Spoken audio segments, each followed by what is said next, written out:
bon ambe anganga sira jumɛn de ta sisan baara bɛ yen an bɛ kan ka sira jumɛn de ta mɔgɔ sɔn an bɛ farafarali min kɛla farafarali an bɛ se k'a kɔli cogo min na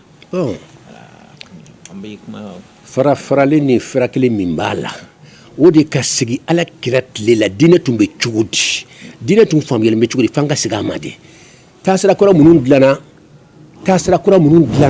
ka na ni idi kuraw ye an k'a la o tɛ silamɛya surusu ye fewu f'an ko de lɔ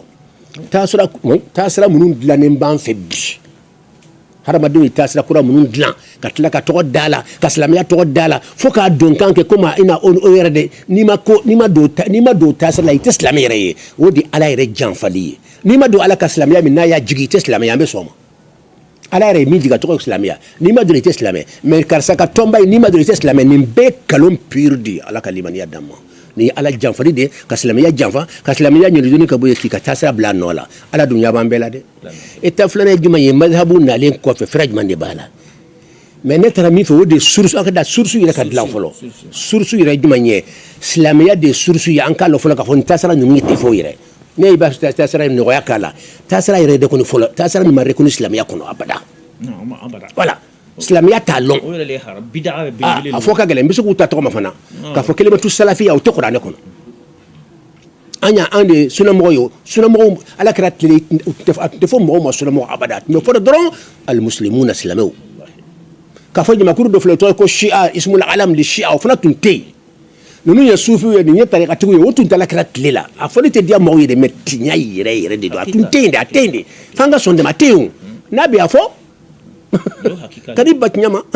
a tɛ yen de donc min tun bɛ yen o tɛ ko silamɛya n'an b'a fɛ ka silamɛya tunu sisan ka fɛn wɛrɛ bila a nɔ la o y'ala janfali de voilà mazhabu bɛ na mazhabu kɛnɛ o bɛ sariya bɛ sɔn o ma an bɛna an da don o la dɔɔni dɔɔni mun na mazhabu ma jalaki kosɛbɛ mais hali mazhabu o kɛcogo dɔ bɛ yen laban na a kɛra jalakiba ye voilà mazhabu la wulilen bɛ lɔnni de kama ale b'a la wuli tɔn kama mazhabutigi si ma fɔ a ye na bay a kɛn fɛ aw kan ka kɛ ɲɛmɔgɔ ye nka k'aw ka alimami maliki m'o kɛ shafi'i m'o kɛ abu hanifata m'o kɛ ahmadu m'o kɛ nin yɔrɔ voilà o m'o kɛ abada ahmadu hanbal m'a fɔ mɔgɔ si ye ayiwa shafi'i m'a fɔ maa si ye maliki m'a fɔ mɔgɔ si ye abu hanifa k'a fɔ n bɛna tɔn dɔ dilan a ye ne y'aw ka ɲɛmɔgɔ ye wala a ye kan ka ɲɛmɔgɔ ye wala jama ka na k'a fɔ an b'i kan ka ɲɛmɔgɔ ye o tuma e de bɛ an bɛna bay a k'i fɛ ka ayiwa i ka kan ka ɲɛmɔgɔ ba ye an ka tɔn tɔ ye nin ye an ka article ye nin ye 20 don wala 30 don ni mɔgɔ bɛ don an ka tɔn na a don kan ye nin ye a bɛ tan o tɛ yen nin ye ko kuraw de diinɛ kɔnɔ n b'a fɔ haramu don dɛ a bɛ kɛ haramu ye yɔrɔ min na n bɛn'o fana fɔ haramu tɛ a bɛ kɛ haramu ye ni guluwu donna la a bɛ kɛ haramu ye n'a kɛra an bɛ fara ɲɔgɔn kan ka tɔn dilan walasa ka baara kɛ silamɛya ye a bɛ daga yen de o tuma a bɛ segin silamɛya ma fo ka segin silamɛya de ma an b'an ka tɔnw fara ɲɔgɔn kan min bɛ yɔrɔ min na an bɛ tɔn dilan an ka ŋaniya ye min ye an k'an bolo di ɲɔgɔn ma a ka sɔrɔ an bɛ ɲɔgɔn kalama an tɛ ɲɔgɔn kɛlɛ parce que mun y'an fara ɲɔgɔn kan bidi ye kelen de an fana bɛ ka se ka ɲɛmɔgɔba kelen sɔrɔ an na i n'a fɔ diinɛ tɔw bɛ yen nɔ chrétienw bɛ yen nɔ pape kelen b'u bolo yen nɔ an ka pape ye jɔn ye bi voilà nin de ye musiba ye silamɛ tile ka jamana fa dunan kɔnɔ mɔgɔ miliyari ɲɛmɔgɔ kelen se ka yira ka fɔ n de ye ɲɛmɔgɔ ye bi ni papi ye min fɔ bɛɛ bɛ taa o fɛ parce que ɲɛmɔgɔ n'o bɛɛ a bɛ diinɛ tan bon mun de ye silamɛw ka ɲɛmɔgɔ tila o la n k'a tun bɛ yen livre dɔ bɛ yen i b'o tɔgɔ ta ko damirul islam abidu ahlahu nin ye kitabu juguba ye dɛ a bɛ yan nɔ a bɛ faransɛ la yan a bɛ arabu la ni mɔgɔ min b'a fɛ ka n'a filɛ damirul islam a ye silamɛya ti po a bidu ahlahu silamɛya dunkɛw ninnu tɔgɔ ko silamɛw a y'a bɛɛ halaki livre tɔgɔ de ye nin ye han et puis a daminɛ cogo min i b'a la ko qadatul gharb Europe gidu o de ye nin fɔ Europe gidu livre tɔgɔ de ko qadatul gharb yaquluna damirul islam abidu ahlahu ko Europe gidu kolle ko silamɛya bɛ dugukolo kan bi a bɛ taa fɔ miliyari ko la a ye silamɛya yɛrɛ ti ka bɔ yen pewu hali n'a kɛra étage de a y'a ti ka bɔ yen pewu a b'i du a y'a halaki ahlahu a mɔgɔw o de ye silamɛw ye a ye silamɛ bɛɛ halaki silamɛw bɛ sunɔgɔ la dɛ ne de danen bi auslamo ko abis no la abatla ko lame olu be kuma jugum ko ka islamia tokotnya terroriser suni tle même islamia tokotnya o bori plan de la suni tle fem be se ka to puissance ba flan kana be ou be milliards de dollars d'affaires no de shi aw ni suna moye o de islamia puissance yi o fla kana fara nyonka de namba flan ka to duna ka to ambole ya ni fla kana fara nyonka nu fala nyonka dongo do ni de plan be de la islamia kama katla ka duan kuna ni terroriser kera ni afra terroriser abena islamia ira kuna kaw ira de do wala an ka kɛ wolu de jamana coloniser kan kɛ jɔnw ye ka mɔgɔ million joli de faga guerre mondiale fɔlɔ la ani filanan na ka jeli bɔ fan bɛɛ mais a tɛ fɔ ma terrorisme nde sanɛ k'a don an yɛrɛ kunna ni terrorisme fana a bɛ na e kunna kɛ islam ɲɔgɔn dɔ minnu bɛ k'a ka nde sanɛ ala u y'an faga quoi terrorisme numéro 1 o ka e tɔgɔ de ko terrorisme o bɛ minnu ma ko terrorisme o ye mɔgɔ joli faga o tɛ sɔn k'a fɔ mɔgɔw ye guerre mondiale fɔlɔ mɔgɔ joli de fagara 52 millions. Ayo de da ba jona. Guerre mondiale folo. Deuxième guerre mondiale. Deuxième ou bien 39-45. On a déclassé Hitler. Voilà. Il a donné les Polonais attaqués. La Belgique a neutralité détruite. Donc il faut attaquer. Donc on a que SS. Donc au COPE, nous fera histoire de livre là, à l'émoi on a passé 50 millions de personnes mortes. Mon com million bidou à des flats, au littoral. Oui, mon chou la codona. Donc là, quand on a fait on a disparu, mon maillé vieux. Ni beni ala bla nyona. Jonde nana Afriki ya kabuka jamana ka kanam maranka jamana ka kanke jonyi ka jamana ka. Kama ma cew faga ko ke jonye ko blat ligan fe barala ndilla ka do film yo ustadi ala kanke jonye ka tla kanke be gawni to bu cewe kanka ay baraka bebe ni ko korta ka to te siglenye ubi kanka baraka to bu to yala to jeta to ka de dum tuma sera ka be tatle dumuni ke ay munde ke ako bon attention hen tato fle membe na nyekse fla bo ka bla hanya bo bela ay neti bo ka bla nya bala wan tato fle ni non ayan ke bega onye obe barala nu ko ka notif i anyabana obe continuer bara fetuni nu ko ta obe notif lele i anyabana de nie kanke ko mi bega on ande sana mbe na nyekse fla mbe na ta dumuni yor la kana ay ba mo kana bara da blade mbe na nyekse fla bo ka bla ba fle sans ni mo mi bara da na na fonye donc nu fle be barla sunit le mela ko ta mana notif la i anyabana obe barake et donc il y a que le côté nous étions i anyaban ou be barakela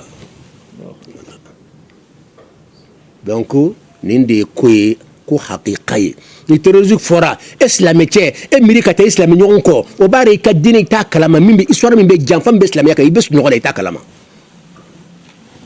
kitabun be sura damirul islam wa abidu ahla a sura ka gelen me absika photocopie abe français fara na nyina be fara ka sura français la livre nyama bado parce que les livres de Conan Europe nyemro yeminde ke khalifa yab seka bosh chugudi plan min kera kama slamo nyemro kelen kana to slamo bula abada parce que o islam ya puissance ba dode ko foko kelede o be folembo de Conan khilafa osmaniya yole kele chugo mununa ka plan de la kama foka khalifa ya boshi khalifa ya tena domina o ka premier ministre villa de ka discours de ke ko bi kenya alhamdulillah ako bi kana anya sa wosoro yalo alhamdulillah kene wala kalimani adama ala o yeko be kuma be o kera datimina be ba kono no premier ministre donc ninde kuma yala kalimani adama e fendo bi munauta foko ame munu makotorisu yemo jolle faga terrorisme ni mo hakere do mun ma jate fanye o to dina be kalama wa unya be dina bela a mo be yiroro unya ba bela ma hakem be fala u ba kalama e ala mo mi yem mo million bi juri fa ko bi duru ani ko tata lawa mais est ce que ni yemi fa hala be wa kime bo folo amba fa ko lo ko jabi dama est ce que be hali wa bi duru bo ko fa na jabi dama bon mo mi mo million bi duru ni ko faga ani mami hali million kile ama soro jonde terrorisme non aya to ngati nyafo silamo be sinola e mo mra fa ke be ni hakika fo mo ye o bi be kalama ko be karamo chama shilatunu dugola ni ndido ni ki be mo nyaale dron c'est fini mafia bobulo mafia forlon ibe ke sidna ali ñogon voilà ali jafara ci ko men wala be mangoya ye ka khutba do la youtube tan ikmana kitab doka al khaliduna mi'a a'zamuhum muhammadur rasulullah skay nga ni kitabun sura asa 86 ni kitabun sura skay ya kitabu yira uluna fegala skay ya leta muslimuna islamo be ni kitabu ni kala ni tumba ka u be ni kono ni ka kala ile ibe tiga amerika labi e ka takibe kitabu yira ni karamo fe kay nyala o re ka jigitiga do libru bafle ni e alamba fe ka kitabu yira nyala bi e jigi betige ala foire do kala o dana foire do la kala kana foire ko nana kitabu sa ma pranga nyini ka sege anka tunende do tunende ne tayni sango sa ne boss la matede clamerete Michael Hert duko Michael Hert ala ne takli ne be kanga ira sango sa ngache iba fo kile ne do kasoro normalement abayri ka chane kan soro dina kono kara mo be kanka dunyina la kayra mo la ala kalimani ya dam aflana ustadi umad bili Europe mo be janfa min kela na franka be fo ambe ko mi tanta ngulo don umad deli don shika fo ko ku zize o be kanga homna ko terrorisme an ku zize umad deli ko fa bada izba ko rajuma nye ube fagali min kela munna uba kela una mun fana be nyona zizman ka kan nyoko che jonjo bala hal jamana bafla mana blen ko aywa mahkamatu dawla bi munum be jamana flag nyamo aussi ka kiti ko nyoko tewa mo munna ni mu wadama dama be kan ka kinjeni ke islam ya dine kono ko fela la ka islam ya totinya munna autubile anga se galon on ba kun lawa parce que nous wele kambo soro daw nous wele la mi terrorisme rere mo na man ko so tibe na long de utewere ko jije amu tot date ku fa ku kam on fa ka islam jamana halaki iran kera chugum iraq kera chugum bela jele nyaaye yaman be chugum na bi na la kalimani adama nga fa safla yaman yerete yaman ke di islamo de maka keleye yaman ta ani iraq ta ani sirita wo islamo de ma de kelela mais faraja willa kata iraq jamana kata a président fa ka jamana kan do ba fo no kama fa ka ya dia ka mo de ma ni ye jamana président fanga banka dia juguma ku ka fa jo ya fa libi tambo de flana ni ala libi tayre kunyire ala kalimani ya damma ala libi tayre jigitire badi parce que libi ak me farafin jamono wuli kumbo ale tumba fe ka jamana farafin na betu ka wuli libi to yalla c'est que min wulla afrique yere se ka yere ka horonya soro cugudi ka plan be am se ka kani plan ye ka be irana yoroni kila am se ka nyorata sanno halanka wori ko ka to mo wori bulo aka to anyere bulo an ka wori mbeta jamana were kan na fori voilà ou somno la dron kan kan chenchi la tunu jona mata banka sanjuri barati ya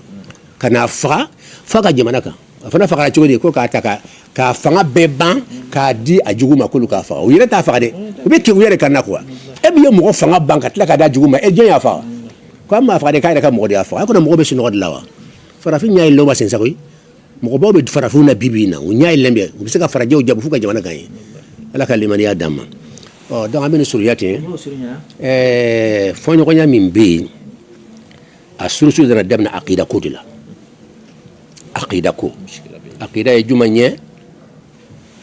ala e jonye Quran ayaw de be ka kuma alala ko nyaada be alala bulo be alala hadi sonu ko be alala ala fanat ala tlo hadi sin al qadamu o be fora alala ngule ken mafala hande ko be amo hadisa kadi o sansa o nin kuma nunu fonyo nya nana ya munna fonyo nya nana parce que ni kuma nunu bayira ka fo abi ala suma danfendema na fora karsa nyaada dro mo akli be ta fara haraba dendema otma ala be haraba dendema chugo mina dewa problème nana yenno problème bilba nana donc islamo tlala flay kelen to ash'ariyya ulub azira haklika ko kuma nunu ka sanfela kanka no fle kanka koroyelama ka koroda man kuram be ala ka ala ya man kutuma mais kuram be ala suma ma mana mirka fo ala ya haramade ne wala danfon ka surunya nyona ana nya korotote ko danger parce que Qur'an aya yo haram ya net ala ko Qur'an kono laysa kamithlihi shay'un wa huwa as-sami'ul basir na ala ne foyte suma nyoma wa huwa as-sami'u wa de meli masaye o koro meli masade be fembe mela me out sera meli kan tlote aw ka sumane ma albasiru ne de yeri masai aw se ka foye ni yakse filate ne be fembe ka so yakse filate na aw kono fo ka bo sumane alama donc ashariya ko kotma na fara ko ala abe melike an kana sum harama demma an kana kono ko tulo ba fana fe bon hali ala tulo fa yerla an kana ke tulo hal ni ala ko ayra nyada an kana nyada fo alama hal ni ala ko bulu an kana bulu fo alama an ka ke bulu de bulu mi ashariya ko min bebe ala ka ala yama donc tuma dola do ko bulu ni an ka puissance parce que mo ka bulu be puissance de ira voilà yaiwa ko ala be jigin suwo so dugu tilafe kan kana kayre be jigi kan ka hina be jigi et pourtant ka hina be jigo mafo a fora de abe jigindi ala be jigi mais ko nan kala be jigi don a suna haramadin de be jigi kayele ala te jigi ambe bora kan parce que na fora ala be jigi kan anga sangolo la don danger mbare ba lonwa ibeke farakolo ma fenye abeke muhatu de fanaye ibeke muhatu ye mondu bi datu quoi sangolo be kiri sanfé do be ke jukoro ke ibe i fendo bi datu quoi comme en flé so man datu ne wa ni na sangolo fo la dron mondu bi datu sangolo do ko be ka ci manjela la bon ala dum mun ne be fembe la mais ate fo ala be fendo kono ko fendo mun ne bala no kala do limite kera ala la do ashariya ko en captation en ka mun kan ko sala en kana ko nyere fo ne ala ka bulo en kana bulo fo en ka ko elema ka puissance ye ni jigini fora an ka fo ya ka hina jigini di jamaat la fly donc me do be Abu Hanifa ta ka jamakuru do be ko ma turidi yun way Abu Hanifa ka tasira de parce que Abu Hanifa tam al mamu chela mamun bazira hakili kan ka puissance di expriment Abu Hanifa ta yo kulo bilibili ba do de mais ashari di ya kulo bilibili ba yere mais ni fla be tasira fla do ka suru yona mais kelonte parce que Abu Hanifa ta ale tara fiqhu fanfe ashari ale tara tawhid fanfe Abu Hanifa ta ale tara salikitu sunkitu saniyakitu batu be ken chugo natana ni be salib be batu nyanti batu nya o fiqhu bo ashari wota ala yere kuma be ala yere la ala nyada wala ala bulu wala ala sin wala be tanka kuma ala yere kan danger be bende ifila ala ko da dron ko be nyana donc jamakuru flaware be to ko salafiyuna do ba ko ahlus sunna ka soro abe fo aka fo salafiyuna wode kay ala olu tara salafu ida koro folo salafu koro e sahabau tumbe ide jumande tumbe sahabau kunna ni koina ala nyada fora ala buro fora ala senyere fora ala nyaksi ala nyafana fora ala be kuma salafu ko no anka muinto ala ya fo chuma anka na fambe ala ka kuma elema olu ko de sawabai mais kechugo kanga nan sendola moy mi fo anko sabati ala ya afoni la yimi yanko fo anka fo anso no mabana mais akechugo anka na famba direct dola few ni ala ka be jigi anka fo be jigi jombe jigi ala de be jigi abe jigi chugo di kanga senbola donc ye khilafu bilibili baflay ni yoro ye fonyo nya bilibila min na islamiyya dine kon ala kola wodi do khilafu yere be min ka bo be min kera aqida la wodi khilafu be bilibili no te madhabu ka fonyo kon kalma madike shafi abu non o fe gamani di mais ka kuma ala yere kam masa banka mi mondu be da abe chugudi nyak bolo wala yende do hali ka fo ala ka kuma kan yere dalimbe folo ko danfendo amna hambali yere bugoraw kama famin ngana kiri lo ka kirnere ama son ka fo ko ala ka kuma kan ko i danfenye ni fana problème ba do de ala ka ni kuma na qur'an ya ka kuma kan de mais qur'an ala ya dade wa wala ala madda ala ka kuma kan i re odlan wali madla ina fo ne fle kuma na sa ne ka kuma kan ne de ya dlan wa ni ka dorki dlan otea mais nga kuma kan e de ne odlan est ce que te nyere dodi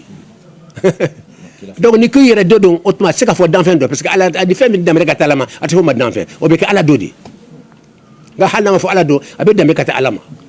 halna ma fo ala dodon amba fo abe dambe kata alama mudafun ila allah laysa bi makhluqin donc problème ba wulaya masachembe jamana ko masachembe ni dado dine ko no ba tobe tinyade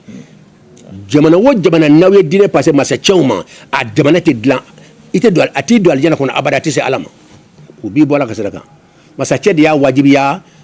karamɔgɔ minnu ko tuma ko ala ka kumakan ye danfɛn ye ko jamana kɔnɔ karamɔgɔ bɛɛ k'a fɔ ala ka danfɛn de don ni mɔgɔ min ko kuranɛ tɛ ala ka danfɛn ye a b'i ɲangi o y'a wuli kama abu hanbali yɛrɛ min o ye sunamɔgɔ ka ɲɛmɔgɔba yɛrɛ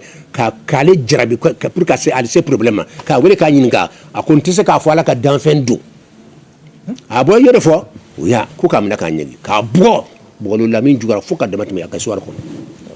alimami karamɔgɔba jamana karamɔgɔba jamana ɲɛmɔgɔba k'a fɔ ko ka bugɔ ɲɛmɔgɔ masaya ye balaw ye dɛ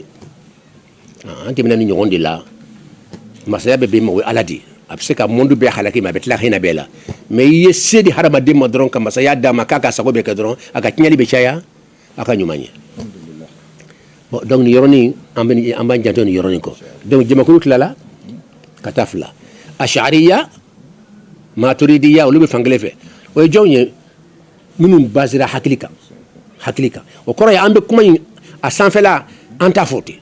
n'a ko a ɲada an t'a fɔ ɲada n'a ka bolo bolo an bɛ kɔrɔ min bɛ bɛn a ma n'o ni ala ka sonuya bɛ ɲɔgɔn ta ni ala bɛ ɲɔgɔn ta an b'a ko ye don kɔnɔ ala ka kumakan yɛlɛmali danger b'o la non n'a y'a fɔ an ka to ten an k'a fɔ tan a t'a kɛ cogo la bon sababu tun bɛ nin de kan o fanga caman taar'o de fɛ an ka ala ka kumakan da cogo la n'a ko k'a bolo a y'a to a bolo la k'e b'a fɔ cogo di k'a bolo tɛ a yɛrɛ ye bolo fɔ ka ban a to ten dɔrɔn a banna n'a ko a sen an k'a fɔ a sen min ka jugu k'a fɔ an b'a suma an sen ma non voilà bon donc sahabaw ye u ka ɲɛnamaya fanba bɛɛ kɛ nin de kan donc bolo an b'a sabati k'a fɔ ala ye bolo fa a yɛrɛ la bolo mo ala y'o fa a yɛrɛ la mais bolo nin ani hadamaden bolo ɲɔgɔn dɔn wa o k'olu t'i da don o la bolo nin ka kuma bolo yɛrɛ kan a kɔrɔ ye nin de k'u t'i da don o la komi ala ye bolo fɔ dɔrɔn ko bolo bɛ ale la an b'a fɔ bolo b'i la a banna mais bolo nin cogoya an t'an sen don a la a kɔrɔ an t'an da don o la sahaba y'u ka ɲɛnamaya kɛ nin ka o stade voilà bon ashariya ani salafiya u tora fɔɲɔgɔnya la o fɔɲɔgɔnya bɛ duna kɔnɔ hali bi sunamɔgɔ caman bɛ yen n'u kumana dɔrɔn u bɛ ɲadaw ta tɔgɔma u bɛ ala tulo bolow ta tɔgɔma o n'a ɲɔgɔnnaw n'i taara ashariyaw fɛ olu b'a kɔrɔ yɛlɛma ka bɛn ala ka bonya bɛ min na u b'a kɔrɔ k'o ye a fila si ma haramu kɛ a fila si tɛ kafiri fana bunna parce que bɛɛ ka ŋaniya ye an b'a fɛ ala sɔrɔya cogo di ala sago ye jumɛn ye don ko ala sago ye min ye a yɛrɛ ye min fɔ i k'a to a cogo la donc fana k'an b'a tigi da n'a ko k'a bolo a to bolo la ale de bolo fɔ e ma bolo fɔ min ka jigin kana bolo suban hadamadenw ma a kana b'i yɛrɛ k'an bolo ɲɔgɔn de b'a la o de ye kafiriya ye don ko hali o yɛrɛ nɔ bolo tɛ donc bolo bɛ kɛ ka puissance de dɔw y'a kɔrɔ ten n'a fɔra a bɛ jigin bɛ kɛ a ka hinɛ de jiginna a ka hinɛ bɛ jigin mais ala dun ma hinɛ fɔ a ko a bɛ yɛrɛ de bɛ jigin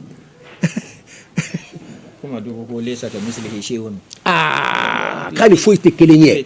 bon minnu ko tuma k'an kana mun kan an ka mun b'a cogo la kɔrɔ de ye parce que ala ko k'ale foyi tɛ kelen ye n'i y'a to don in na ni fɛnw bɛ kɛ kelen ye mais kana ɲinɛ k'a fɔ don ninnu olu fana ko ala yɛrɛ min fɔ k'an ka to ten n ka kɛ fana mais ala ko bolo a to bolo la c'est tout lahara n'a ɲininka i b'a fɔ ala an kɔni m'a fɔ i yɛrɛ de y'a fɔ an tugudi ko a banna i ma kisi wa an ka cɛ i fana ko cogo di n ka cɛ i bɛ k'a k'i ka parti dɛmɛ i m'a daminɛ an yɛrɛ ɲɔgɔn cɛ sisan a bɔla bɛ ashariya ale faga dɔ de b'a quoi nin yɔrɔ in nafa ka bon kosɛbɛ an ka nin discuter a nafa ka bon kosɛbɛ nin de ye danger belebeleba ye silamɛya diinɛ kɔnɔ bi in na ala ye mankoro min f'a yɛrɛ la n'a bɛ hadamadenya yira tabaraka a ka hɛrɛ cayara yani kasura khairuhu tabaraka a ka hɛrɛ cayara a jidira ale de masa min biyadihi a b'a bolo bon n'i ko n'i y'a kɛ bolo yɛrɛ san a tɛ ɲɛ o non masaya tɛ kɛ bolo fila kɔnɔ a se ka ko ye ɲɔgɔn sɔsɔ a yɔrɔ ka gɛlɛn de koyi yɔrɔ dɔw la a yɔrɔ fɔcogo tɛ kelen yan kana se ka kɛ bolo yɛrɛ ye biyadihi a b'a ka puissance kɔnɔ a b'a ka tigiya kɔnɔ biyadihi a b'a ka puissance kɔnɔ parce que puissance y'i ka masaya de a b'a ka masaya kɔnɔ fi mulkihi a b'a ka tigiya kɔnɔ bon tawil bon nin ye tawil de bon e mɔgɔ min ko k'an b'a to a cogo la i bɛ danger sɔrɔ yan i bɛ danger sɔrɔ yan e tɛ se k'a fɔ ala bolo yɛrɛ ko masaya b'o kɔnɔ non k'a dayɛlɛ ko masaya filɛ n'i y'a datugu non voilà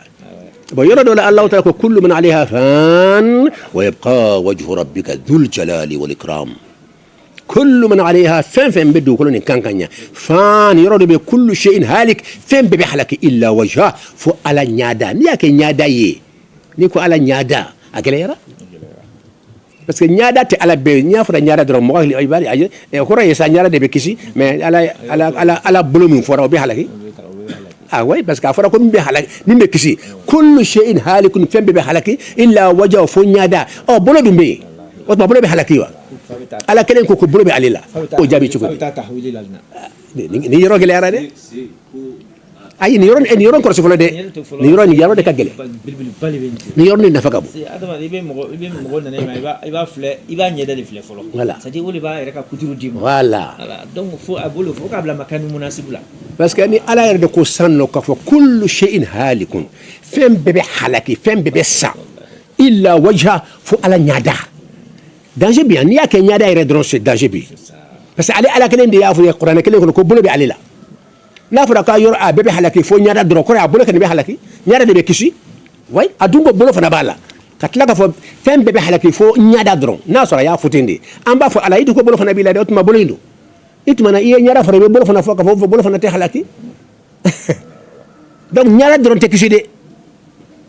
bulo bala mais hali bulo ere est ce que bulo ere bala la ko problème yande abe tawlen dila dol ni ko tuma kana nyaada fo alama an kana bulo fo alama donc ni yoro fo nyoko ya bakira yanno albani ani bukhari recheya fo bukhari kuma do fo albani kuma do fo bukhari mani fingara mena foto bi kadima akuma madianere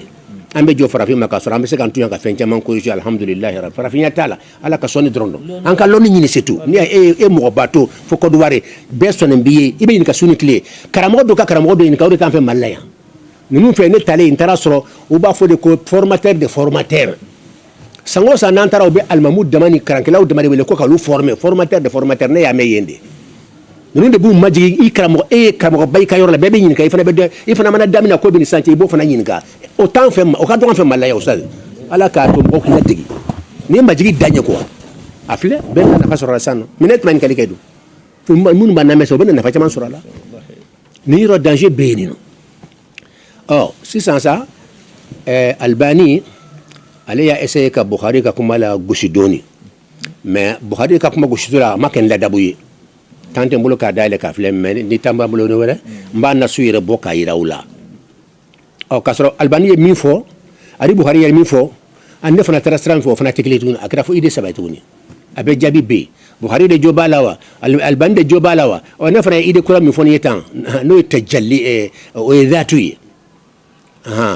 dhatu ala yɛrɛ jati nyaada bɛ kɛ ala jati ye ne y'a ko de o fana ye tawil de o kɔrɔ ne ni asariya ka sɔrɔ ɲɔgɔn na o yɔrɔ la voilà ani asariya ka sɔrɔ asariya ko k'i kana kɔrɔ d'a ma ne fana ma kɔrɔ d'a ma